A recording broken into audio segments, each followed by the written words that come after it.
నమస్తే friends, welcome back to cooking cravings. ఈరోజు మన వీడియోలో తెలంగాణ స్టైల్లో మామిడికాయ పప్పు మంచి రుచిగా ఎలా చేయాలో చూపించబోతున్నానండి.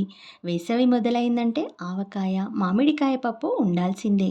తెలుగు వాళ్ళందరూ ఎంతో ఇష్టపడే మామిడికాయ పప్పు, దానిలో కొంచెం నెయ్యి వేసుకొని పక్కన కొంచెం ఆవకాయ నంచుకొని తింటే ఆహా, అద్భుతం కదండి. ఎంతో బాగుంటుంది కదా. మరి ఇంత రుచికరమైన మామిడికాయ పప్పును నా స్టైల్లో ఎలా చేయాలో చూపించబోతున్నానండి. ఇప్పుడు చూసేద్దాం. ముందుగా 2 మామిడికాయలని తీసుకొని దానికి తోలు తీసేసి చిన్న ముక్కలుగా కట్ చేసుకొని ఒక బౌల్‌లో తీసుకోండి. ఒక గ్లాస్ వాటర్ యాడ్ చేసుకొని స్టవ్ ఆన్ చేసుకొని గ్యాస్ పైన పెట్టండి. కొంచెం ఉడుకు పట్టే వరకు పెట్టండి. ఇప్పుడు కుక్కర్ తీసుకొని కందిపప్పును యాడ్ చేసుకొని ఒకసారి బాగా కడుక్కొని ఒక గ్లాస్ వరకు వాటర్ యాడ్ చేసుకోండి. తర్వాత కొంచెం పసుపు, ఆయిల్, తగినంత ఉప్పు వేసుకొని పప్పు కుక్కర్ మూత పెట్టేసుకోండి.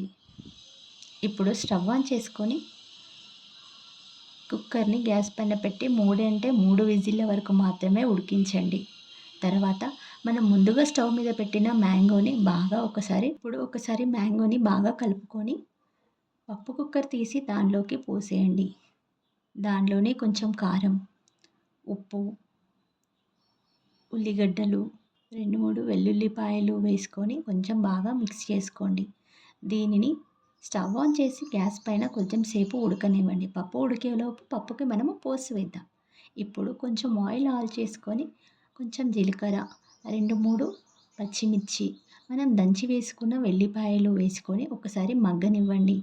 అది మగ్గిన తర్వాత కొంచెం పసుపు, ఉప్పు, కరివేపాకు, కొత్తిమీర యాడ్ చేసుకొని ఒకసారి బాగా కలుపుకొని పప్పు ఉడికిన తర్వాత పప్పు వేసేయండి. చూడండి, వేడి వేడి తెలంగాణ స్టైల్ మామిడికాయ పప్పు రెడీ. దీనిలో కొంచెం నెయ్యి వేసుకొని తింటే ఆహా!